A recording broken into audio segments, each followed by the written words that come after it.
Hey guys, it's System, and this is Valheim. And today we're going to take a look at my take on a Greydwarf farm in Valheim, which is pretty awesome. It is semi-AFK. There's no such thing as an AFK farm in Valheim, really, at all, whatsoever. I mean, you can only have so many items on the ground at the same time, then they just start deleting, right? And even then, you got to still pick up everything, and stuff takes maintenance. So, definitely not an AFK farm, but it is semi-AFK. We're going to take a look at it here, and it is actually pretty cool. I've actually kind of tweaked it a little bit. I actually have gone through like 7 variations of it, and this is the most simple and most effective one. So that's pretty cool. You may be asking yourself, why do I need a Greydwarf farm, right? Well, I mean, you don't need the eyes, right? You get tons of those. You get a little bit of wood. The wood's actually pretty nice. You actually get some stone, which is also nice. But my main reason for actually wanting to make this farm was for resin. So if you actually play this game for, say, hundreds of hours, and you build really big bases, right? Really big bases, maybe a bunch of them around the world. If you're trying to light them up and you're actually trying to use the standing torches, in time, you run totally out of resin. You just can't keep up with it. If you got like 40, 50 of those torches kicking around, you're just going to run out of resin in time. And there's going to be some way you can kind of deal with it in at least some manner, right? Because otherwise you're running around the forest looking for resin, or you have to switch over to some kind of other actual light, like a hearse or something like that, right? So definitely a solution, and we're going to take a look at that. But before we take a look at it, just if you like this video, please hit that like button. If you find it useful and you want to see more of it, go ahead and hit that subscribe. And yeah, let's go ahead and actually take a look at this farm here. And okay, let's go ahead and take a look at this mob farm here. And most people are probably just assuming that there's going to be campfires down here. That isn't how this one works. This one actually uses a mechanic with the game for some reason, which confuses the mobs to not realizing that there's actually fires under them, and they don't know whether or not they can hit them. They just kind of run around all willy-nilly. So it is a little strange, but it's also pretty awesome. Notice the brute is running around. I'm too close to him. Usually he doesn't swing like that. I usually AFK right here because it actually helps when they see you, because they kind of run forward, start kind of burning themselves. They go on fire. And you need those brutes out of there anyway, because I need to be able to go down there. And if I run down there when the brutes are there, because that's actually how we have to pick up the items, right? We just jump down, grab the items, come back out. We get lit on fire, but it's not a big deal. But if the brutes are there, they have a chance of hitting the spawner. So I kind of need them out of there. Also, I noticed something on a side note. I'm going to mention to you guys before I kind of go here. Every once in a while, I hear that sound. You hear that sound? Boom. That one brute just started taking 16 damage. I have no idea what's doing like the crit. Does fire just have a natural crit in this game? Because I couldn't see anything about the mechanic. But anyway, you kind of jump down there. Kind of jump back up. That is how you do the item collection, right? So every few minutes, you come down, you grab your stuff, you pop in the chest. That is good. After so many items, it starts automatically deleting excess items anyway. So you only have like so many on the ground. So you have to come back every few minutes to kind of do it, right? But you can see there in that one little pickup there, you got a little bit of stuff. Not too bad. And you just kind of throw it in the chest, and then you go back to AFKing or doing whatever. But you notice there's some wood on the ground, and there's fire coming through it. So I'm going to show you how I did this mechanic here. Let's come down here.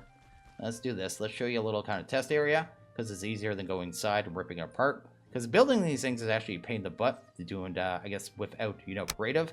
I did build this one creative. I did build one not a creative, though. It was a giant pain in the butt. But anyway, it can be done. It does take some work. But I'm going to go ahead and show you here. So basically, under that floor is this here. I have 4 stone. That is just to make it so the ground is really level. Then on top of that, I have this. I just have this and that. Doesn't even matter if it's lined up. I kind of have it like right there. There you go.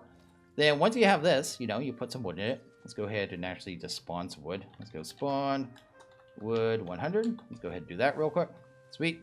Then throw some wood in there. There you go.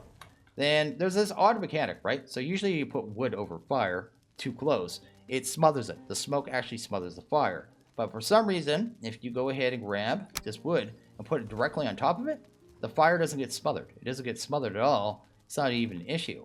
So you can actually cover this just like this, right?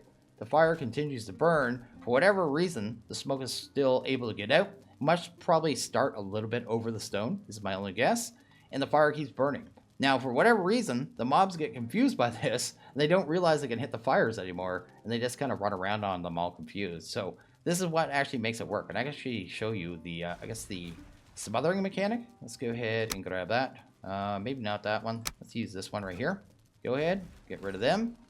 Sweet, just to show you what normally happens, right? So if you don't have this kind of little setup here, oh, this probably wasn't the best way to do it, but it'll work either way. May take a couple more of them. Go ahead and see if we can actually get it smothered. The fires will actually, there you go. The fires will actually go out. And that's what usually happens, right? But since we can put it directly on top, it just starts working. And they'll turn on and off too if they have a little bit of airflow. So you can see here we have airflow on the sides. But if I was too completely covered up, it would definitely just turn it off. And that is actually what's making this mob farm works. You see what I mean? And it's actually pretty awesome. If you get too close, you really don't want to get too close because the brutes, they're the things that can destroy things in here, right? And you don't want them hitting the spawner. That's the last thing. But that is what I guess the mechanic is that makes this whole thing works. It actually works so simple and so beautifully. I love this thing because I tried it with campfires. It's not effective. They just end up destroying the spawner at some point because they're hitting the campfires, and yeah, it just doesn't work. And the other one that I tried, I guess, the drop one, do another one, because these spawners can actually float in the air. You dig underneath them and drop into them. It's not effective this one actually spawns more. And the reason this one actually spawns so much, if I can actually get these guys out of here, I can do, I think K. Let's go ahead and do that for a sec. Over here. Let's do K again, just in case another one spawns in. Actually, I could just go remove drops. There you go. Let's get that out of there for a second. Come up here. You notice there's actually space on each side of the spawner. Now, the way the spawner actually spawns the mobs in this game, it won't let them spawn in a place that isn't safe. So it actually won't let them spawn on the firebox, right? Which makes sense, right? It says, hey, that's dangerous. We can't spawn them there. That's not a valid spot. But since I have 2 empty spots on each side and no other spots where they can spawn, they always spawn in those 2 spots. And you can have up to 3 mobs out of a spawner at any given time. So they just keep spawning here over and over and over. And you may have seen other farms where they have to wait and wait and wait. It's because they don't have big enough spawn spots. So when you do the drop down ones, it's actually, you don't notice, but they're actually trying to spawn on the side walls most of the time, is what has actually happened. The little slope walls, if you don't have a proper sloped wall, you don't get the right amount of spawns. This one just does it naturally. You can see how simple this is. Like, it's super simple. It's not hard. All you have to do is 1 thick back, you know what I mean? Off the sides, a little thick, you know what I mean? Not much at all. And then over here, a little AFK area, just so they see you and run forward.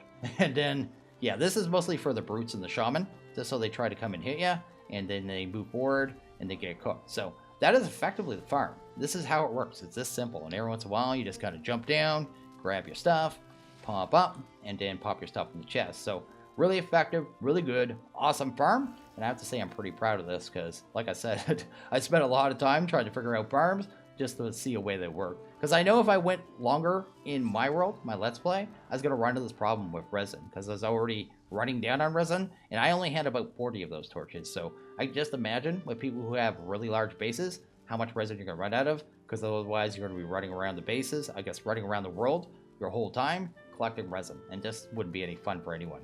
So I want to be real thorough, right? So I went ahead and actually wanted to test this thing in a rainstorm to actually make sure it works. So you could actually stay here in a rainstorm, AFK, and actually have no issue. Now, I actually found out that it does work in a rainstorm. It works fine, right? I have a roof on this thing, and I have the hearths themselves actually covered. What I found out was if you put a roof on top of the spawners, the thing actually stops working.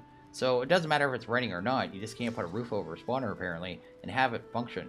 You also can't cover the spawn spots of where the actual Greydwarfs are spawning. So you can't put a roof over them, which really doesn't matter. You don't need a roof on them. But you can over the fires themselves, and the thing will actually continue to work. So good information, and I just wanted to be real thorough. The last thing I'm going to do here is probably do about a 1-hour test. Just kind of let it run. I'm going to clear all our chests, start fresh, see how many drops we get, and we'll just kind of see how well this thing produces, and see how often I have to actually kind of jump down there, and see how kind of semi-AFK it is to actually get all the drops. And yeah, be a pretty sweet little test. Get some numbers, see what you're in for, see if it's something you're interested in, right? So I'm going to go ahead and do that, and once I got my chest all filled up, we'll kind of check that out, and that'll probably pretty much be it. So I let this thing run for an hour. We actually turned out pretty good here, but one thing I want to mention before we look at the drops there is the hearths that are down in here. I did mention this before, and I totally forgot. You have to fill them up once every 27 hours. So based on the wiki, it says every 27 hours, based on 20 wood inside a hearth, you're going to have to fill it up again, right? So that's how long it actually burns before it'll be extinguished. So something to be aware of. You will have to jump down, break 2 of the wood, and then just toss that in. Another thing I didn't mention, I guess, is you actually want wood right to the edge, because I actually have extra wood there, right? If you kind of think about the width of a hearth. And you want to go to the edge, otherwise sometimes you get little cracks, and the little guys will hide in there, and they're kind of buggers, because they get kind of stuck, though. So that is the thing. The drops, though. The drops we got 5 stacks of resin in a bit, 5.5 almost. We got 8 stacks of wood, 6 stacks of stone, and then all this junk, which I'd probably just throw away because after a while you don't need the eyes anymore. I mean, how many portals do you need, right? But outside of that, I think this was a really good experiment. I think it's a pretty good farm. It's pretty straightforward, so I'm not going to do a build tutorial on it. I mean, you build a rectangle, get everything really close. You can notice how close the hearths are, I guess, right there. You know what I mean? If I get my mouse right at the same right point, just a little ahead of it, and then everything should work fine. You want about a panel of space in the corners is what you're aiming for. So works out really well, is really awesome, and I think it produces really good. For something that you can do just kind of passively, watching, say, Netflix, or watching videos on YouTube, or talk to your friends on Discord, whatever you're doing, just passively, jump back and forth, grab some stuff. I think this is a really good option. So pretty sweet, pretty awesome, pretty happy with how it turned out. Hope you guys enjoyed it too. But yeah, I'm probably going to go ahead and wrap this one up here. I am going to be streaming tonight on Twitch, so if you want to stop by, feel free. Everyone is welcome. Yeah, I'd be happy to see ya. But I'm going to go ahead and end this one here. So as always, if you guys like this video, please hit that like button. If you really liked it, hit that subscribe button. It is always appreciated. Hope you all have a good one. See you guys next video. Later.